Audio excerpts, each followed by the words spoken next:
wait for it to do its thing. Sorry, it's just a few seconds delay.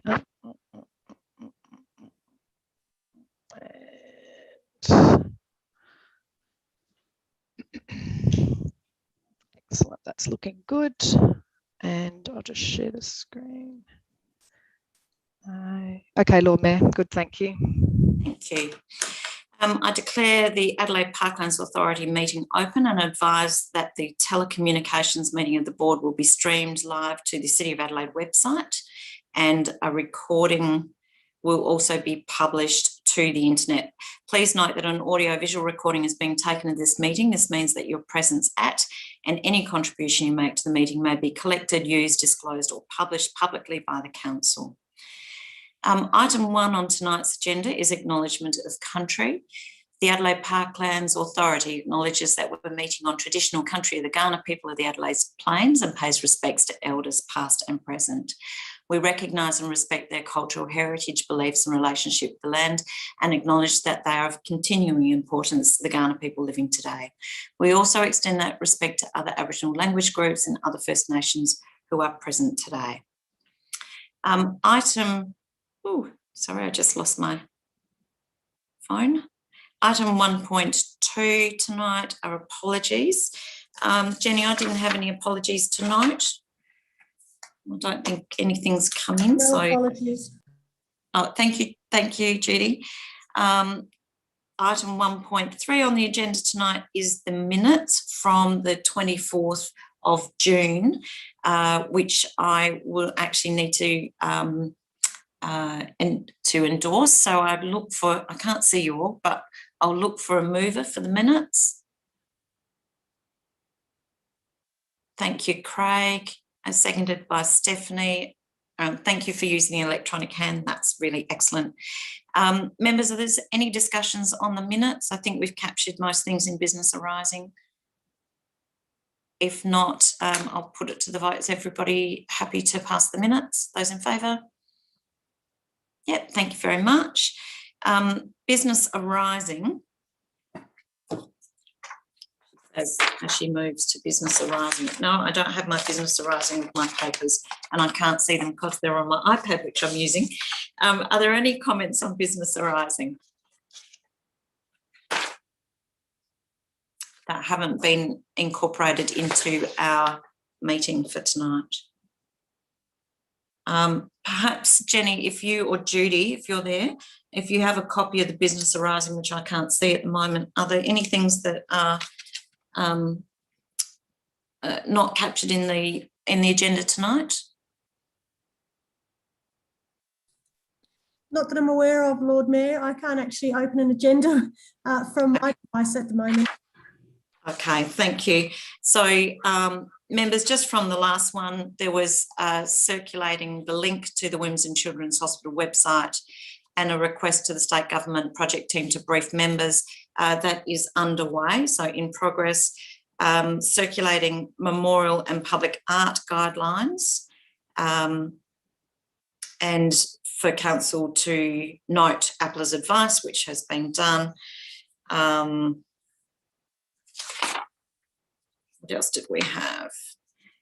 Circulating the Whitmore Square master plan. Yes, a link was distributed to all members with the agenda and notice. Thank you, Judy. Email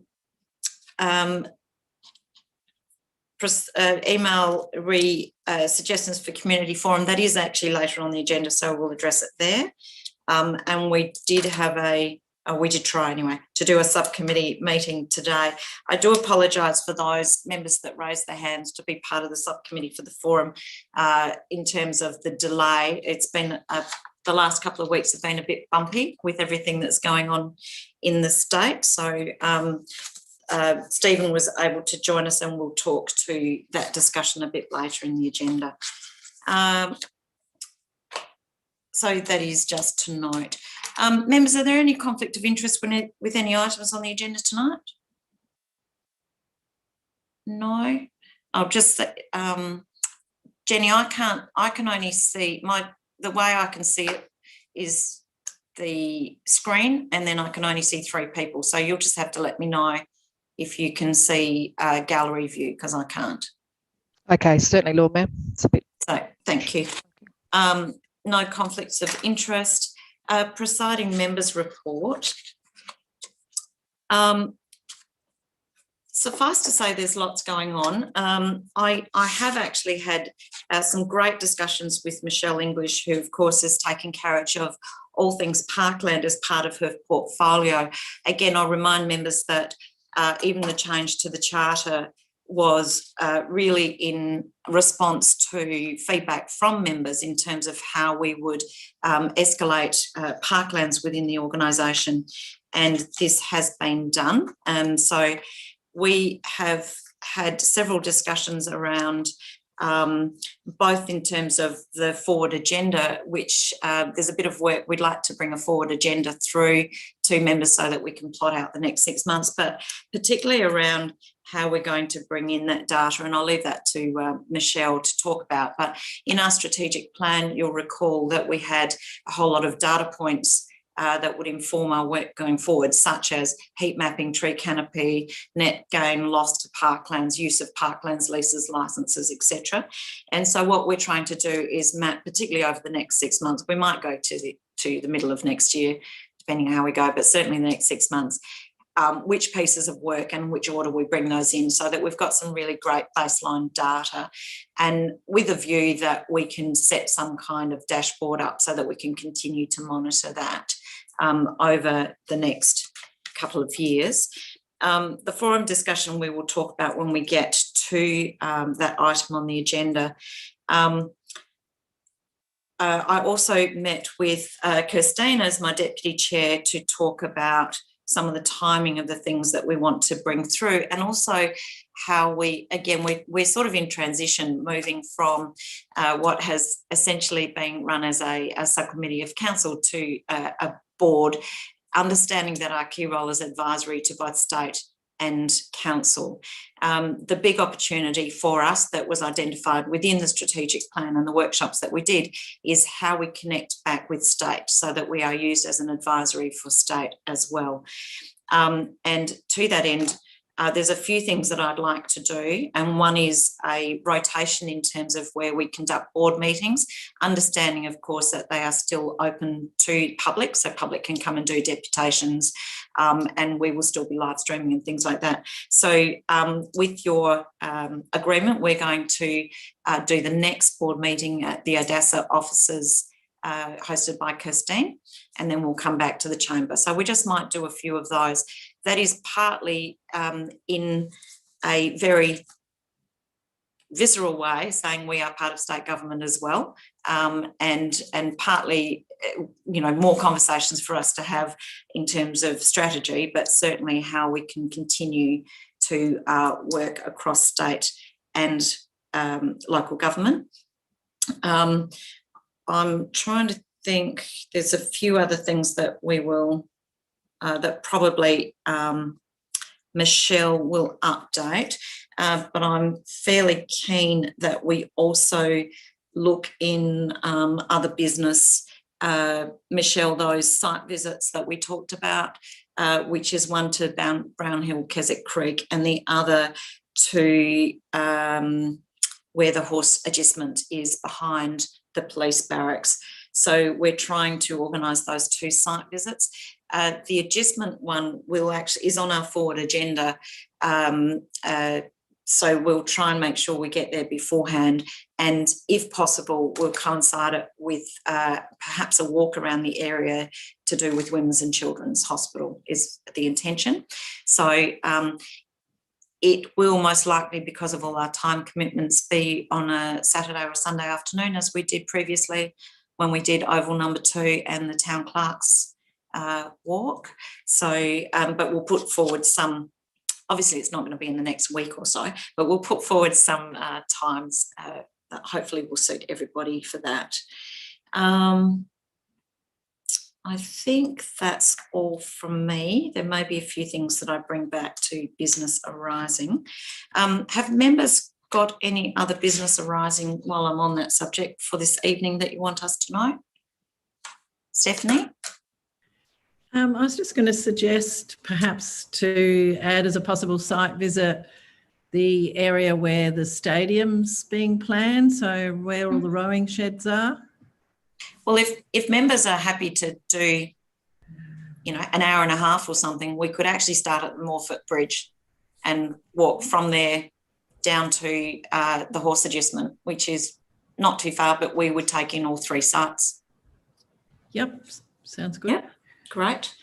So that's Riverbank Arena, Women's and Children's Hospital and the adjustment, so which would be great. And then separately we'll go back to Brownhill Keswick Creek and see how that's going. I don't know if members are interested, but I'm also going to pay a visit to our nursery in North Adelaide, where at the moment they're doing all the propagation for the plantings that are going into Brownhill Keswick Creek, which is quite extraordinary. That's all. I'll actually have to ask if people are happy to note that, just by show of hands, note that as my verbal report. Thank you very much. And we have no representations this evening, which takes us to, no, I don't have an updated one. So we're going straight to item 6.1. Everybody understands, of course, that the presentation from Green Adelaide has been postponed until August at this point. So hopefully we'll welcome Chris Daniels and Brenton at that time. So I'll hand over to you, Michelle, for the 6.1. So, sorry, Lord Mayor, it's actually Grace. So the members met her at a former meeting. So she's our Manager Finance and Procurement. I just can't see her at the moment, so we might get her to put her screen on as well. And so Grace will talk you through it. Apologies. It is going to our Finance Manager, Grace, which I'll go back to the notes on my other device. Is Grace with us at the moment? I am here. Can you see me or hear me? I can hear you. I can't see you, but I'll see if I can find you. There we go. Welcome. Excellent. No worries. Thank you. Okay, so this item is really to go through the budget as it has been endorsed by Council. So basically the Council has endorsed the broader City of Adelaide budget, as well as all subsidiaries, and as this board sits as a sort of a subcommittee of the council, it also has included the endorsement of the authority budget as well. So the business plan and budget has been provided in the papers, along with the endorsed budget as I previously presented to this board. So it's just basically to be adopted by this board now in accordance with the charter, and I think that's the final step in the process basically for this year.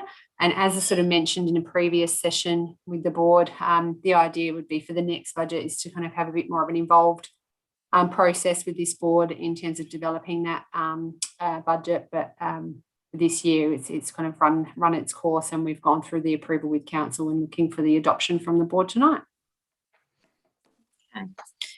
So members, first of all, are there any questions of Grace on the budget?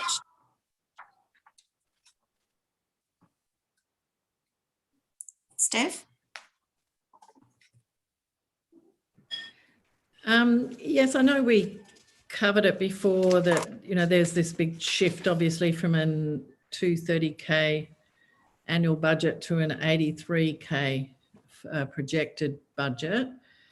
And my understanding from another meeting was part of that is the World Heritage budget, and I assume part of that is also the Executive Officer budget no longer applying. So that's my question, but I'm also curious as to how, because I don't think the whole of the World Heritage budget was spent, so I'm wondering how that is being spent. I guess it's not going through our budget, it's going through another budget. Anyway, some clarification on that. Grace, are you able to answer that? For the history of that one, I might defer to Michelle if that's okay. I can definitely confirm that that amount isn't in this APLA budget. I'm new to the board and the council as it is as well. So it's definitely not included in there. My understanding is the biggest sort of change with regards to previous budgets to the current budget. What we're looking at this year is the exclusion of the art prize this year, because it is a biennial event and therefore there was no funding for that. I'm not quite sure if that's the World Heritage part that you're talking about though. So that's where I'd kind of defer to Michelle. If there is any other history behind that, I'm not aware of. Okay. Michelle? Yeah, I can talk to that. So yes, there was some money to for the World Heritage work. So as you are aware, we had that report undertaken by Duncan Marshall, and there was a briefing to members on that. And it is also, some of that funding was also being spent on work to bring the two pieces, the hills and then the city plan, together as well, and to understand what the gaps are. So that was last financial year. There isn't anything in the budget this financial year. We need to see where that settles, and then going forward, if there is a joint bid between the city and the regions, well, then it will be, how do we jointly fund that? But at this stage, I understand the regions still do have some money. We spent ours because we needed to this last financial year, I should say, and we did that on the understanding with the regions that we'd spend ours first, they could hold theirs a bit longer. If we then need to ask for additional money to progress that further, then that would be a process of going back to council at that stage, but at this stage it's not required. Ben, you had some questions?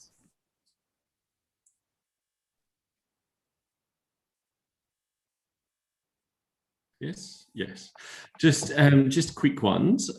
So the 2,000 that's set aside for marketing, is that been identified in terms of how that is going to be spent, or is that something that we may be involved in?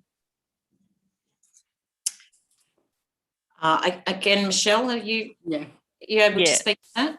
Absolutely, yes. So that is something, and as well as the community forum as well, that you'll have a role in.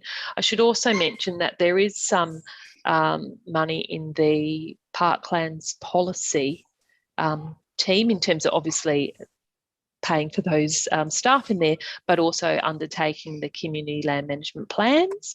And we also will be bringing a report back in August to APLA in terms of our proposed approach towards the review of the strategy. And we have some money set aside for that, depending on what APLA decides at that meeting. But we would, of course, be seeking that the state government would, jointly fund that review as well. Okay. Thank you. Thank you. Members, as this is a recommendation to council, we actually need someone to move that the recommendation, which is that we note that council approved and adopt the budget. So I've just asked for someone to please move that. Sorry, it has to be, but thanks, Ben, and a seconder. Thank you, Rob. Members, if there's any further discussion, if not, I'll take it to the vote. Those in favour? Those against? And that is carried. I'll just check with Jenny that that's carried, or Judy, because I can't see you all. Carried, Lord Mayor. Thank you. The second item on the agenda is a request for Parklands parking in Josie Ages Park, which is Wicker Park New Wirra, Park 22. Sean, you're here to respond to any questions we might have? Yes, I am. Excellent. So members, any questions on this one?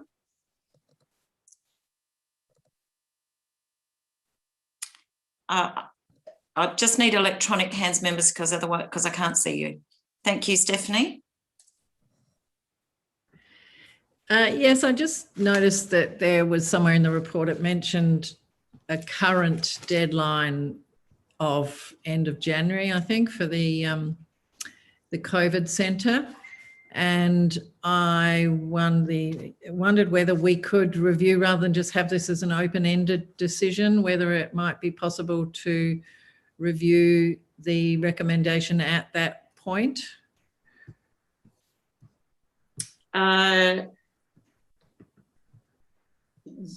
Yes. Okay, so it actually at the moment it says for the period the vaccine hub is accommodated at the showgrounds. I guess we don't know how long the vaccination hub's going to be at the Adelaide showgrounds, is your point? Yes, so I was just wondering, rather than say that, could we amend it to say until the end of January, which is what they are saying is the current deal? We can absolutely do an amendment to that. I just think it manages it over time, because I mean it could be there for years, so it just gives us a chance to review it at that stage. Okay, I would need, Craig, are you seconding or speaking?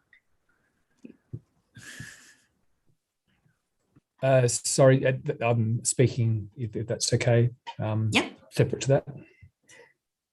Okay, so well, first of all, I might actually get anybody to ask questions first, and then we'll go back to the recommendations, Stephanie, so that we can just ask any questions on the report. So, Craig? Mine's more of I suppose, a comment or a reaction to it rather than a question. Go. Yeah, okay. Yeah, I've certainly have a lot of sympathy for the showgrounds around this request. However, I think with my view longer term is that car parking is not the highest and best use of parklands. And so when do we shift from our current focus on car park provision and car focused transport to other options? And there's a real push and pull factor when it comes to transport shifts, and I totally recognize that. And so in this case, by keeping on enabling the provision of car parks, it doesn't provide that push towards a shift in behavior. So I think an example of for me is when looking at the list of reasons for why the showgrounds are seeking that extension of car parking is the series of concerts with the Adelaide Symphony Orchestra. And I would have thought that's a lovely opportunity to have focused public transport provision, because you've got an event, a shorter event with a clear starting and ending time. So just like the way we have provided extra bus, tram and train provision at Adelaide Oval for footy, wouldn't this be an opportunity to actually trial public transport options for the showground? So my default reaction to this request is perhaps this is an opportunity for us to help start shifting us away from the focus on cars as being the dominant form of transport in a city which is usually pretty poorly provisioned by public transport. We actually need to use these opportunities to actually make a shift. Perhaps what we can do, if you'd like to have a think about that, Craig, perhaps we could add a part 2 to the recommendation that is for us to explore opportunities for other modes of transport. I would suggest that given the amount of people having to move around, COVID vaccination programs, which I can only think is going to increase over the next 6-month period, that I don't know that we would be able to change that immediately. I agree with you entirely. It's not the best use of parklands and shouldn't be the use of parklands. I think that we have to have a look at the circumstance. So I'll see what other members have to say first, and then we can make changes to the recommendation should we wish. I've got Rob.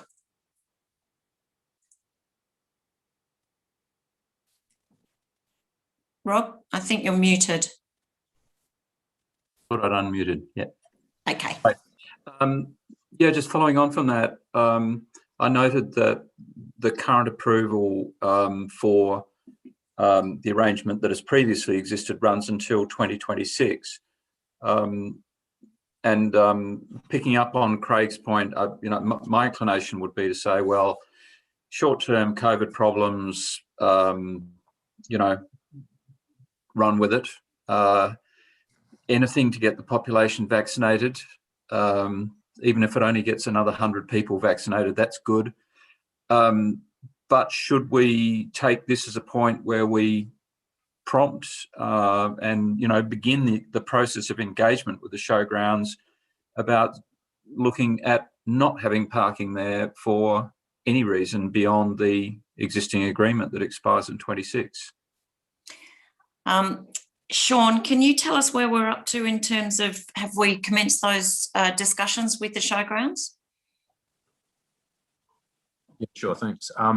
Yeah, we've had some very preliminary conversations. The deed has a final extension period on it, which, although they haven't given us the official extension, they have given us confirmation that they intend to extend through to that, which is why the report reflects 2026. So it's a 5-year extension on the deed, which I think in total was 15 years overall. So they've certainly indicated that. We've also had some conversation about just relaying to them the contents of that deed, which actually covers a lot of just some of the points that have been discussed tonight. It's quite clear about some of the intent behind it being only for the duration of the deed, insofar as there's a set of actions and intentions around public transport and alternate uses, because it's not seen as what should still occur in infinitum. So we're absolutely happy to take that back to them and note some of the comments from tonight and just reinforce what's already in the deed, as well as perhaps some of the commentary around what occurred afterwards. Sean, so is that deed finite in terms of, is there the ability for there to be a further deed once we've got to 2026? No, that's the final option. So the option that they've indicated they're taking this time that takes them through to 2026 is the final extension under the existing deed. So for it to continue, we would need to enter into another deed. So effectively it is then time to readdress the entire of the agreement. Yeah, okay. So, and in the interim period between now and 2026, are we going to invite them to tell us how they're going to operate without car parking on the parklands? Absolutely. As part of the extension of the deed, by default, we would be highlighting that comes at the end of 2026, and that there's a great deal of information about what should have tried to have been done to avoid that coming to an end. Maybe we can push that through the Parklands Authority, that we request them to come and speak to us in the next 12 months or so about how they're going to address that within the next few years, because it's only a couple of years away for them. Ben, I've got Ben with his hand up.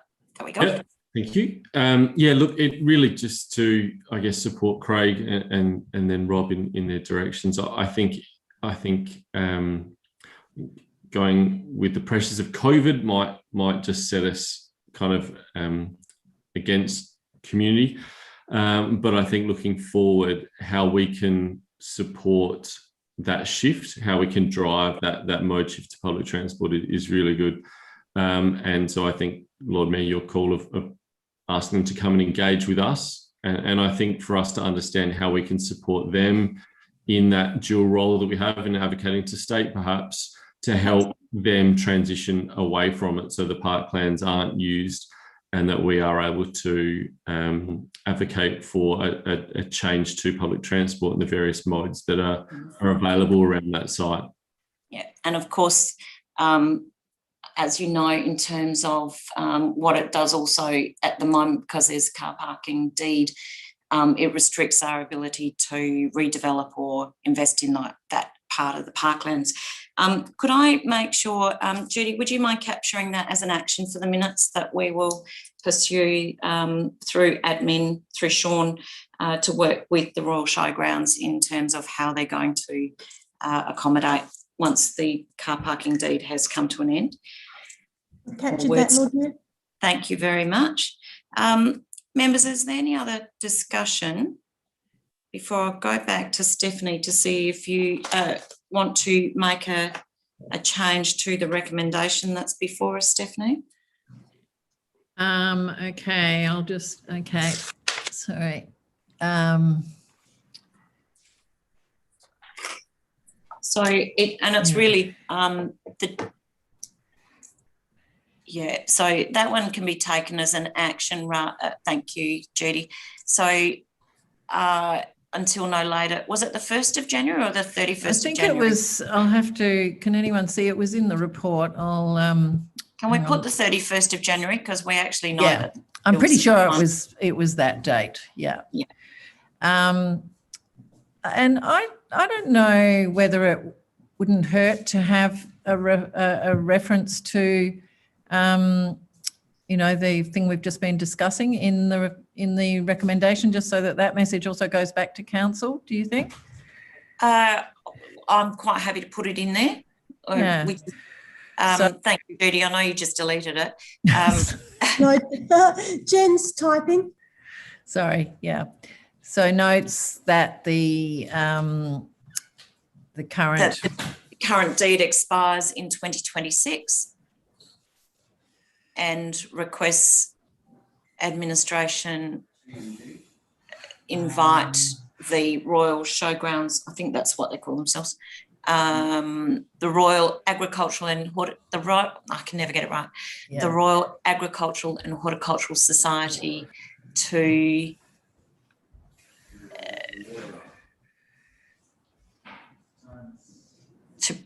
brief. Yeah.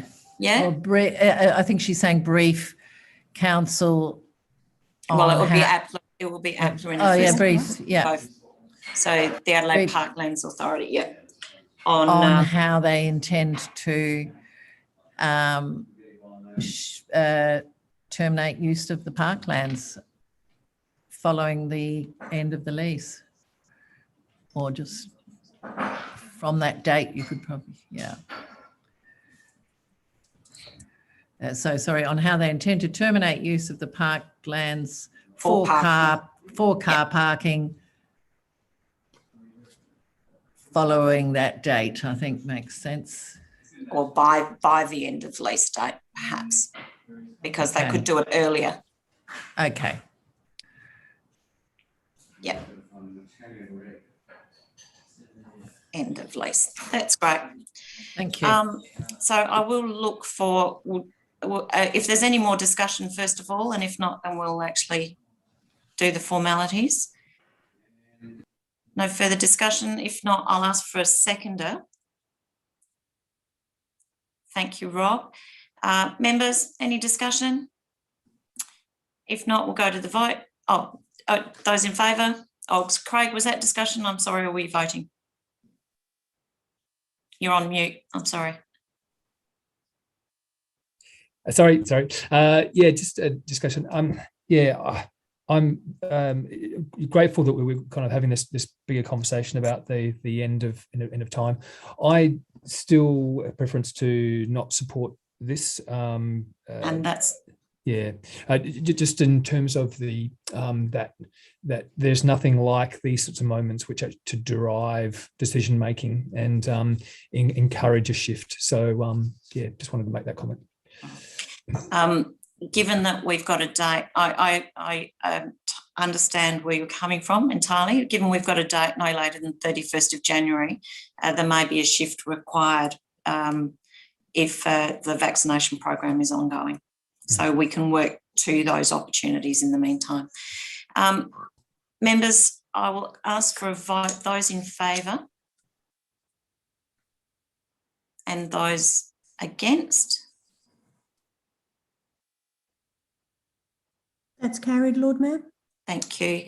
And I'm sorry, Rob, I just saw your hand. I'm not sure whether that was to speak or to. No? No, I was voting. Oh, Sorry. thank you. I voted twice. Beautiful. I'll ask everybody to put their electronic hands down. I think, Craig, yours is still up. And then we will get to the next item. So those two items were the only items for board decision tonight to go to council. So we go to item 7 on our agenda, which is an update from the Associate Director, Michelle English. Michelle, over to you. Thank you. So I'm just going to wait for Jenny or Judy to put up the PowerPoint, which of course then will be circulated with your minutes so that you've got a good copy. There's also a couple of links in there that I'll make sure that you get following the meeting as well. So next slide, thank you. Jenny, Judy. Can you wrest control of the slide? No. Okay. Great. Okay, so couple of updates in relation to drafting of the CLMPs. So while it doesn't look like there was a lot of movement, I'm really super excited to say that the draft CLMP general provisions, our community consultation starts on Monday. Even though that is we're still in lockdown, it's important to note that normally it's a 3-week consultation process and we're undertaking 6 weeks. It does include a number of on-site opportunities, of which 2 I note are within community centres, so they may or may not be impacted by social distancing requirements that might be in place, and one of them's outside. But whether or not that those can't go ahead, there will be a lot of opportunities both online for people to be able to participate in that. Just so you know, and we'll send these out to you next week after we've sent them to our own elected members tomorrow.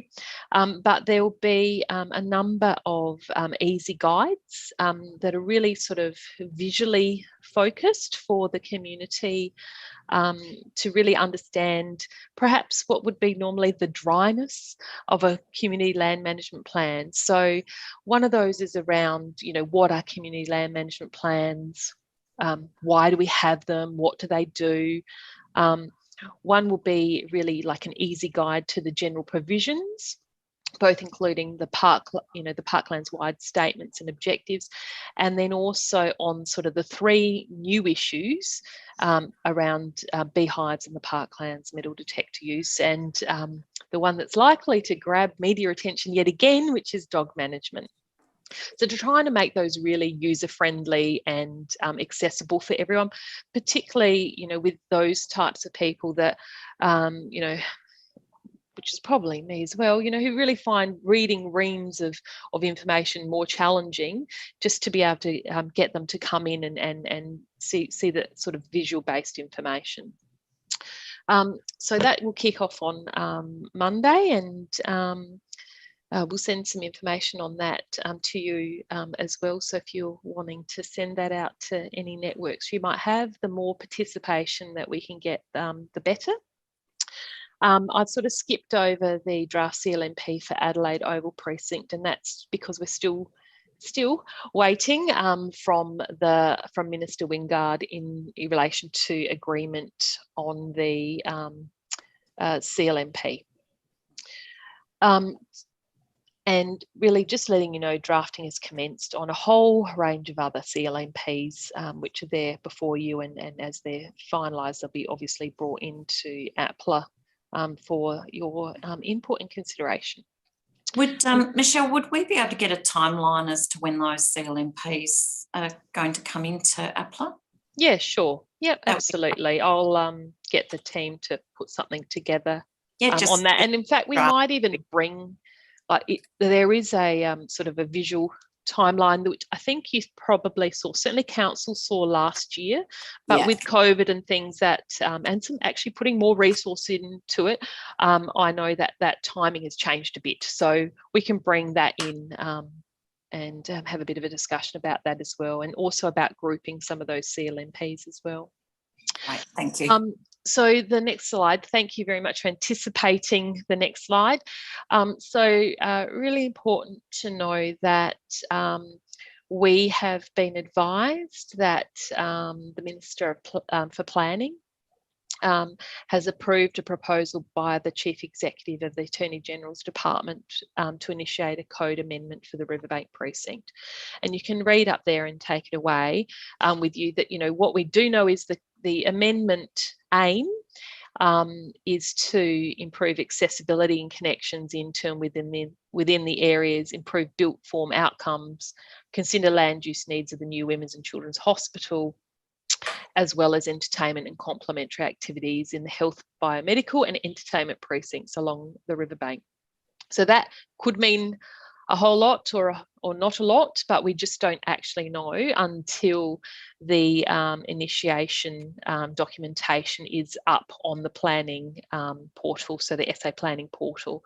When that is up, then obviously we will let members know, because I would expect that you'll have something to say about that.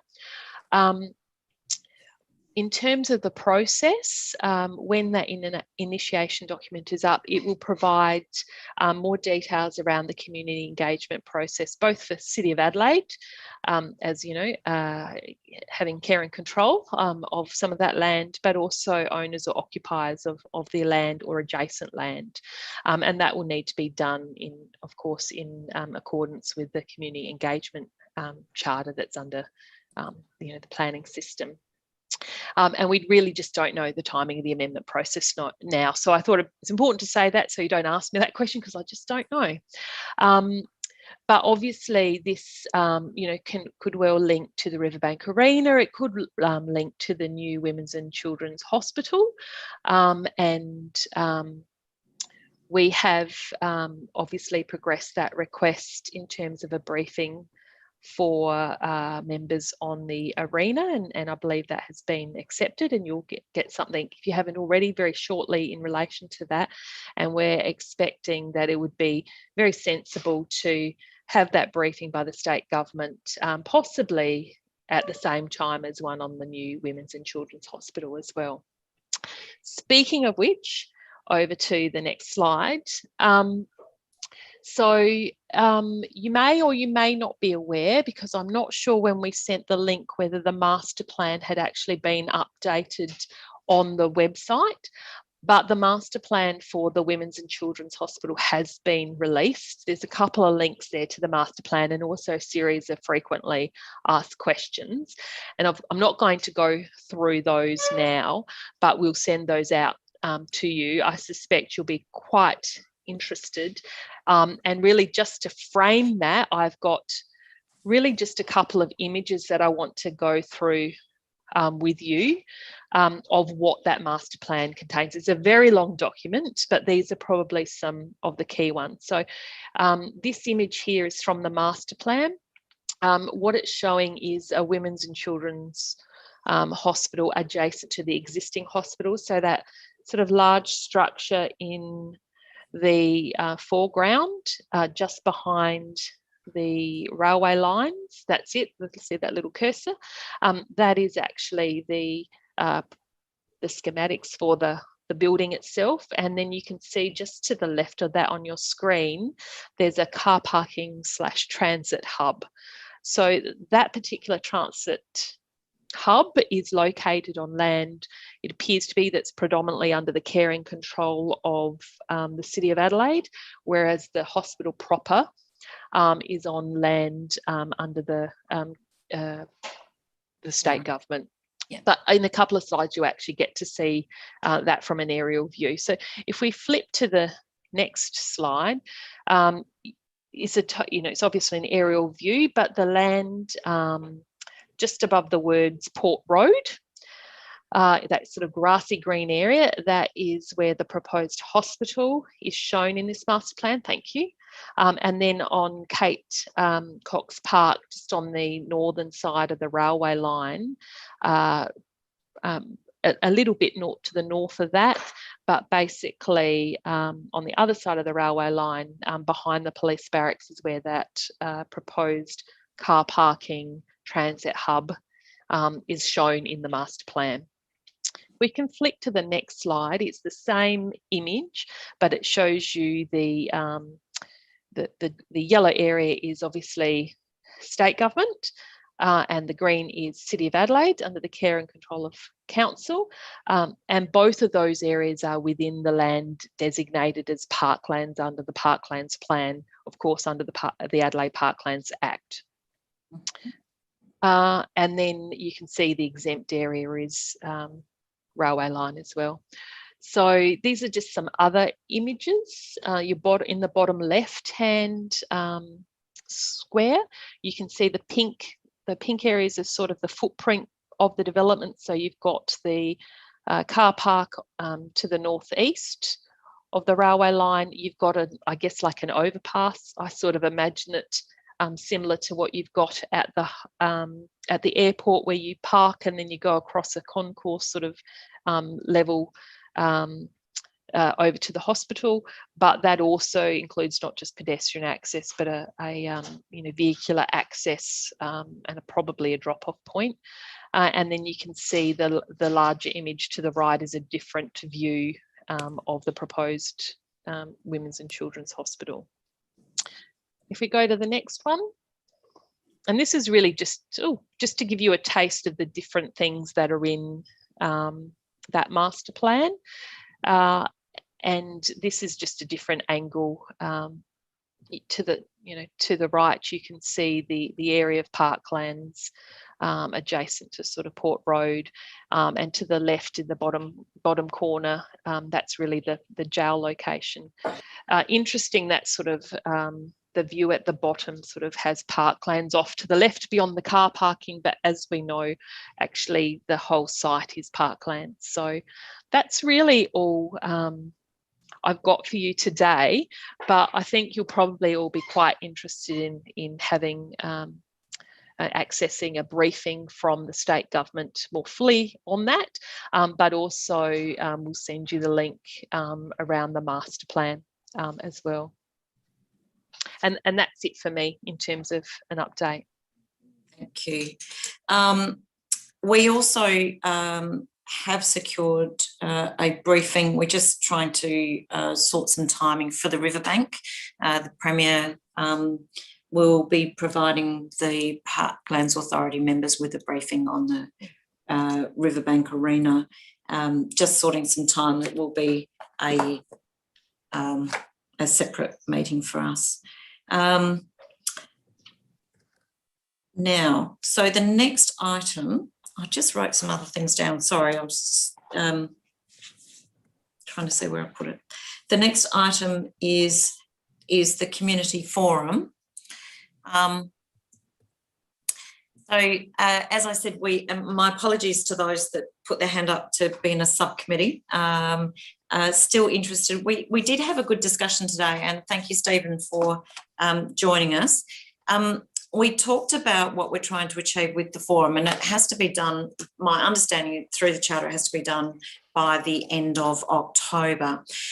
One of the things that we suggested, which I just wanted some feedback, and we will bring in something for everybody to approve, or we can approve it tonight, is how we do the forum. So we had a talk about doing it slightly differently. And Michelle and I had a discussion beforehand. We also had a discussion with Stephen, and we talked about perhaps going to somewhere like Pavilion on the Park or somewhere in the parklands where we could open it up.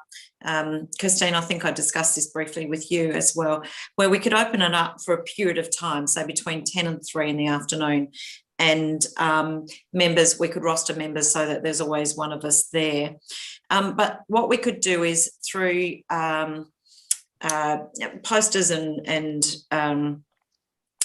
placed around the room, we could tell the story of the parklands in terms of the big picture, So in terms of this is the big picture of the parklands, talk to some of the original planning by Colonel William Light, but also talking to Ghana, and because we've got cultural mapping and how Ghana used the parklands.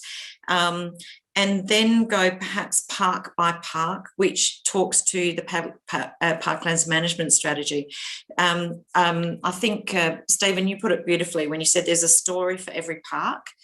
And what we could do is have the story for each park in terms of where it is and some of the uses that we're using in those parks, but actually also invite people to contribute to what they would like to see or how they are using the park. So we could have, for one of a better reason, give everybody a pack of post-it notes when they go in and a texter and say, put next to that park your thoughts.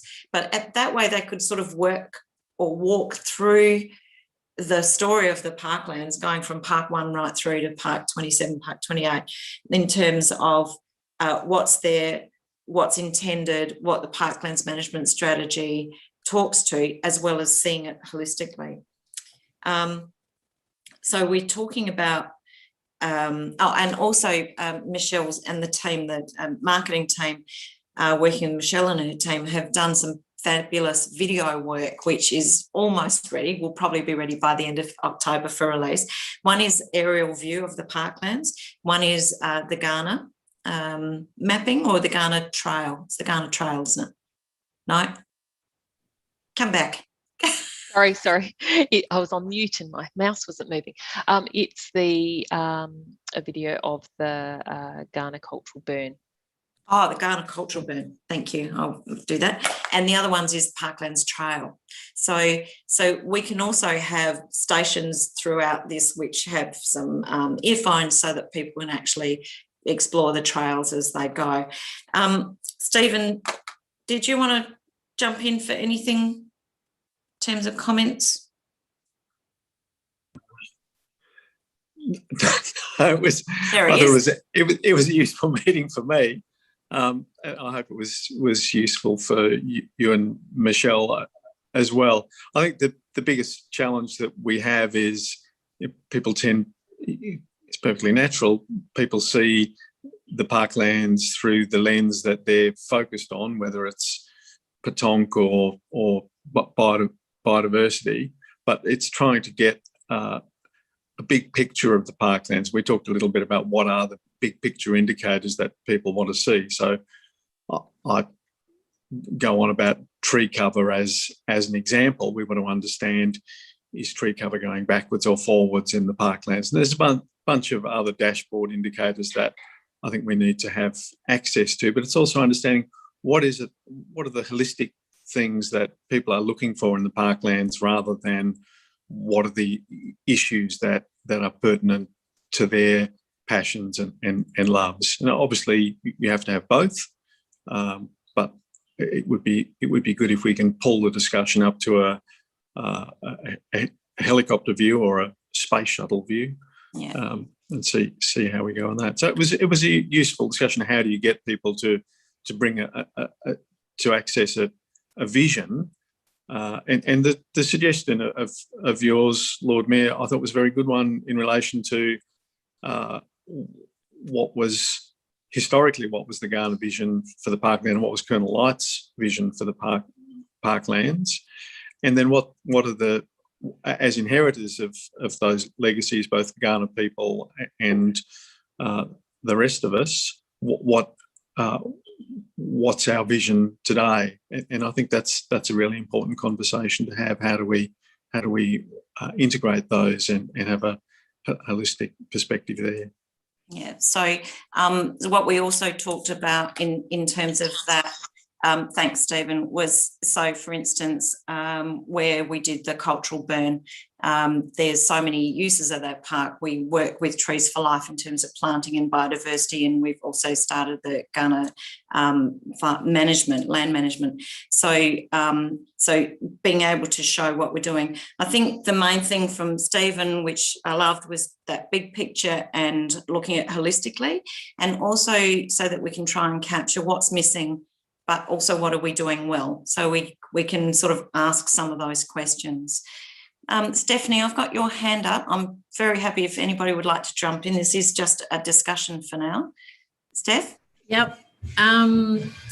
Yes, I like everything I'm hearing, and it just sort of occurred to me, and this is, probably throwing, a big thing at everyone, but it sounds like there'll be lots of really good work going on, in terms of interpretation and information, etc., for possibly just one day's, forum.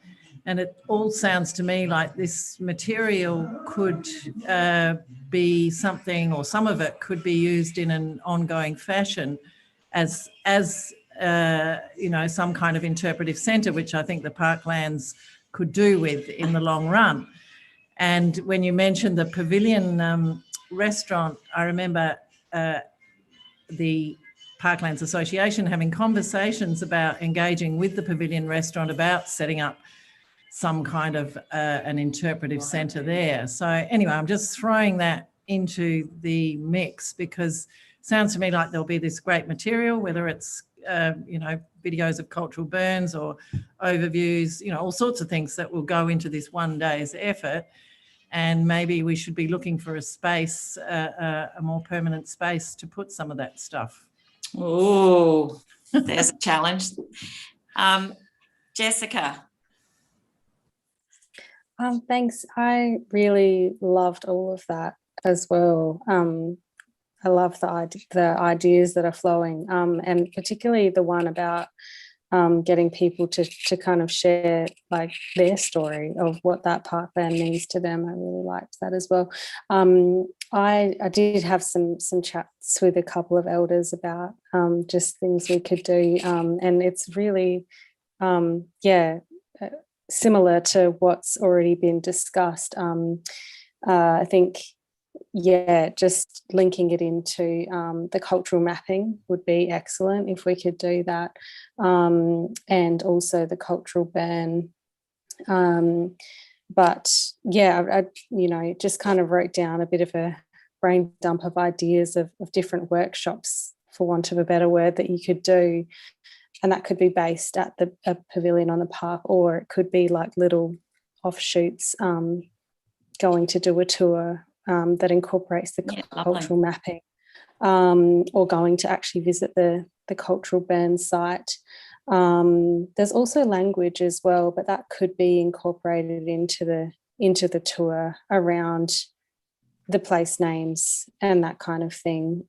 So it would be really nice to see language incorporated in there as well, and get someone from our Ghana Language Committee or someone else appropriate out to help educate people on the names and that side of the history there.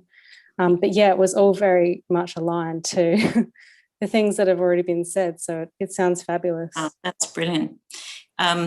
Well, on our website, we actually have the pronunciation, the Ghana pronunciation of the parks there. Maybe we could have little, we can play with that anyway. So because that's the hardest thing, is people don't know how to pronounce it, so they don't.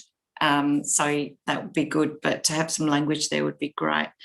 The other thing I'm trying to, in the back of my head, is also that perception that you hear sometimes about the parklands not being used, where probably now more than ever before the parklands are being used. And it is upward of 10 million sort of visitors a year, which is fairly extraordinary. And we haven't really captured what's happened through COVID and people rediscovering and reconnecting with the parklands. So I do, there are a few things that really resonated with me, both when we were talking with Stephen, but I've got a great capture of what you just said then, Jess, so that would be really good. And I'd love to refer back to you we make sure that we look at the how we do the Ghana work as well, very well in this endeavour.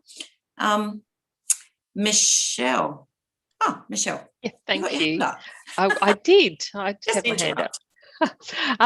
I just wanted to point out and absolutely assure you that the material that we're creating in terms of the videos and that sort of thing, where we will be promoting that. In fact, prior to the community forum, it's assets the City of Adelaide is developing, but we just thought it just seemed absolutely sensible to have them there on the day as well.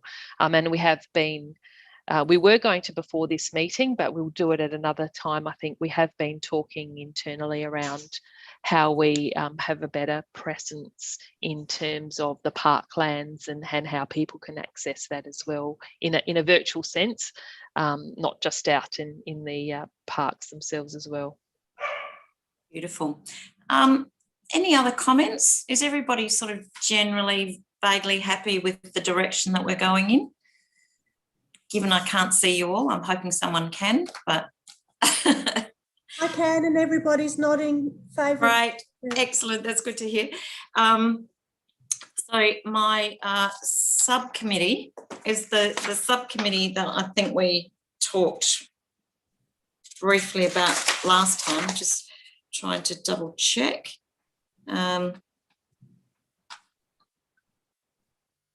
So which was Craig, Ben and Stephen.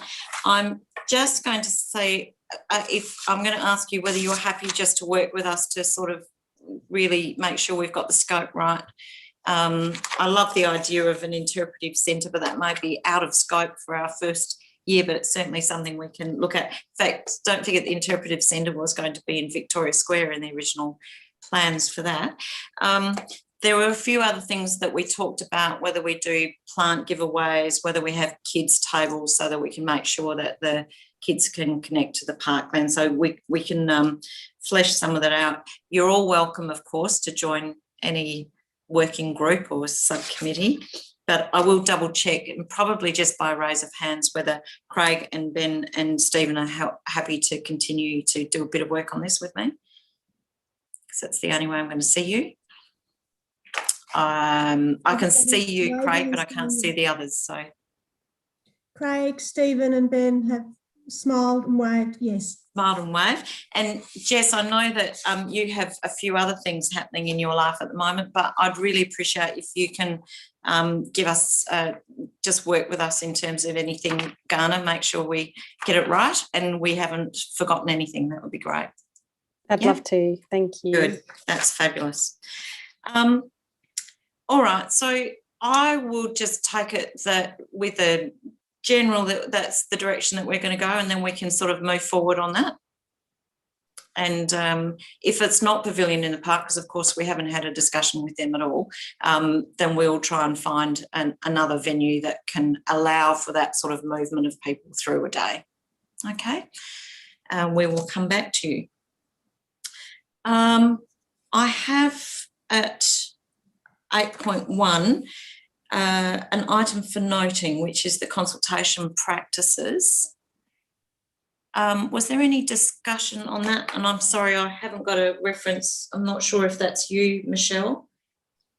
Yeah, so it's a paper for noting, but given the interest that members had in relation to community consultation, I've actually got Barbara here because she's in City of Adelaide's engagement team, just in case you had any questions for her around our approach. So I know it does have my name on it because it came from my team, but I can't take a whole lot of credit because Barbara's the expert in this area and has her eye to all of the more unique and innovative engagement approaches that are around, and has also been instrumental in some of the more recent different types of approaches that we've had, say, in Whitmore Square and others.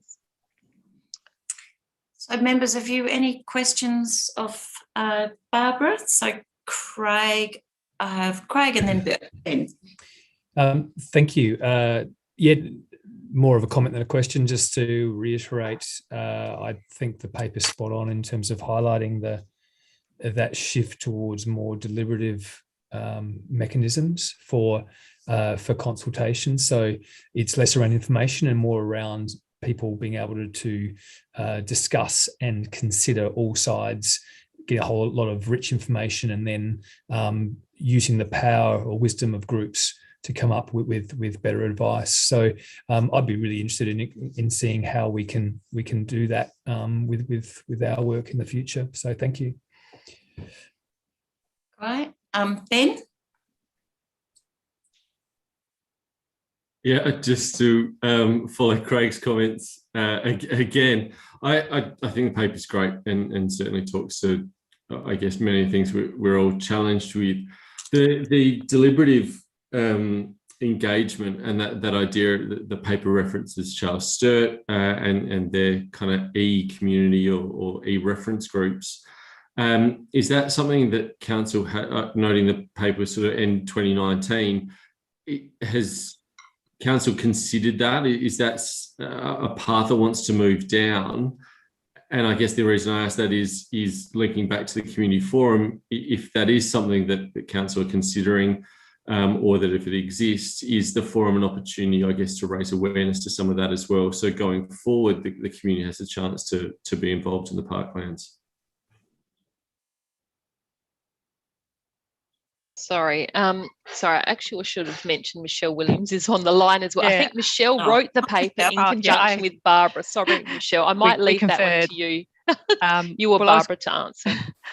Well, the e-panel question, I'd defer to Barbara to be able to answer that, because I think she's probably more across it than me. So, Barbara, if you'd like to respond. Sure. Hi. Was the question just confirming,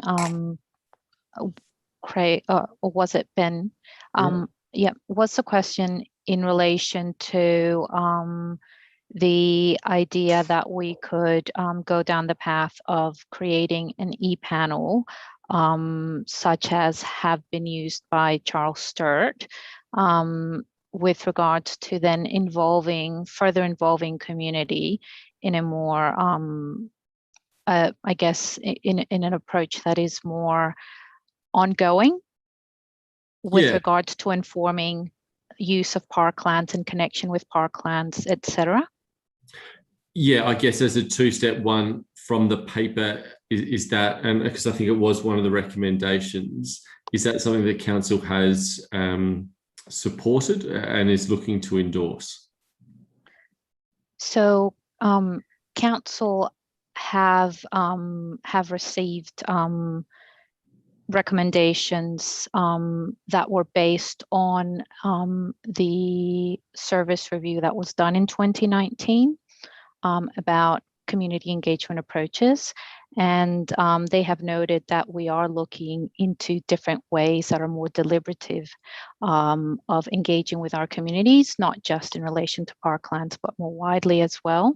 Yeah. And they are absolutely, I guess, in agreement with doing engagement in that way, especially with regards to projects that are not requiring legislated consultation, because legislated consultation requires specific steps to be taken.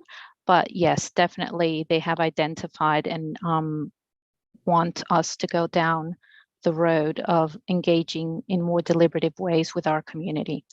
And yep, so with respect to that, I hope that answers your question. Now, in relation to using the opportunity of this community forum that you have been discussing prior to this item, I think it would be a great opportunity to use that as a starting point to gauge community's interest in nominating themselves to be part of an e-panel that can be specifically focused on parklands.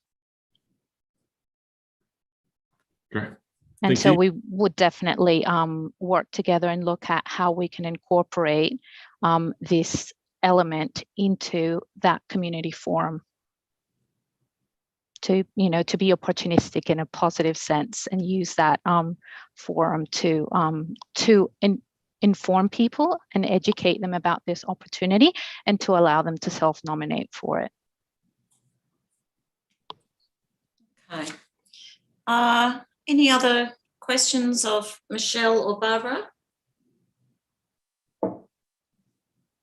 No, I can't see anything. No. It is a paper for noting. Is this going forward to council, Michelle? If it's paper for noting? Not this paper, no, Lord Mayor. No, okay, then it doesn't require any vote, it's just for noting. Other business, I've got a couple of things for other business which I just want to run past you.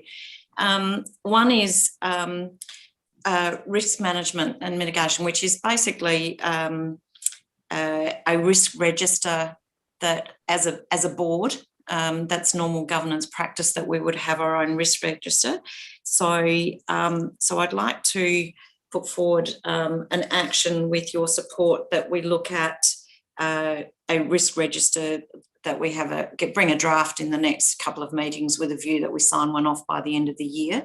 It is best practice and it is something that we should do, particularly around governance and reputational risk, etc. So is everybody okay with that if we add that to our actions for the next little while? Okay. Yes. Great, thank you. The other one is an interesting one, mainly because with the LGA reform, it required a lot of reviewing of the acts, and as part of that, we're just looking at how the Local Government Act talks to the City of Adelaide Act, and there's also, of course, the Parklands Act and how the Parklands Act talks to the Charter. And I just thought that there's probably, for our own interest is the wrong word, but I think that it would be great to check in with a review in terms of the extent to which the objectives of the Act is being met by the work that we're doing in APLA. Which is probably a workshop that we would do separately at some time between, there's no time frame on it, but I just think from again, from a governance perspective, that we would probably need to connect those things up and make sure that we're delivering on the intent of the Act. Is everybody okay with that, if we add that to our forward agenda? Are there any questions or comments on that? I think everybody's good. Great. The third thing on any other business, which we spoke to briefly at the beginning, was the site visits. So we will endeavour to put 2 site visits in the forward calendar, one being that one taking into your suggestion, Stephanie, that we might start at the Morfett Street Bridge once we've had the Riverbank briefing, and work from the Morfett Street Bridge down past to the Williamson Children's Hospital and where the horse adjustment. That also gets us the ability to have a good look at that area around the jail and the barracks, and to behind that to the horse adjustment. So if everybody's okay, we'll probably do a doodle poll so everybody can see when they're available. We'll do some dates Saturday or Sunday, which is when we did that. So that's just if everybody's happy that we do that in the next few months, probably just when the weather lifts a little bit. But Michelle, the horse adjustment, is that scheduled to come into Parklands Authority in the next couple of months? Do you know? Yeah, look, I anticipate it will be. We had thought it would come in earlier, but we've been talking to SA Police for some time, going back and forward in relation to different opportunities. And what's very interesting, I suppose, is that that space becomes quite crowded if you've got a car park there as well. So there may even be some competition for space between, state government agencies. The challenge for us is the density of horses on our land at the moment, and the impact of trees. So that's what, and there's some other issues that we'll have a look at when we're down there. Okay. That's it from me, members, on the formal agenda. If there's no other business, no. Thank you for zooming in. And our next meeting's on the 26th of August. I will attempt to get a working group, hopefully face-to-face before that, so that we can bring that the scope to the next meeting, so everybody's across what we're going to do for the forum. And we'll be in touch around site visits, and also hopefully what I might do as an action is I'll work with Kirstine as my deputy to do, and with Michelle, of course, to do the forward agenda, but that just gives us a way that we can have a look at the next 6 months of what work's going to come in when. Everybody good with that? Beautiful. Stay safe. Do get tested. The numbers around Vic Park were much less today, as things are, as the Premier said, are balancing out. And I hope the lockdown is lifted as soon as is possible. We'll see you all soon. I was going to do a live long and prosper then, but I thought I have trouble getting it. So anyway, see you all soon. Take care. All right. See you all. Bye-bye. Thanks. Bye all.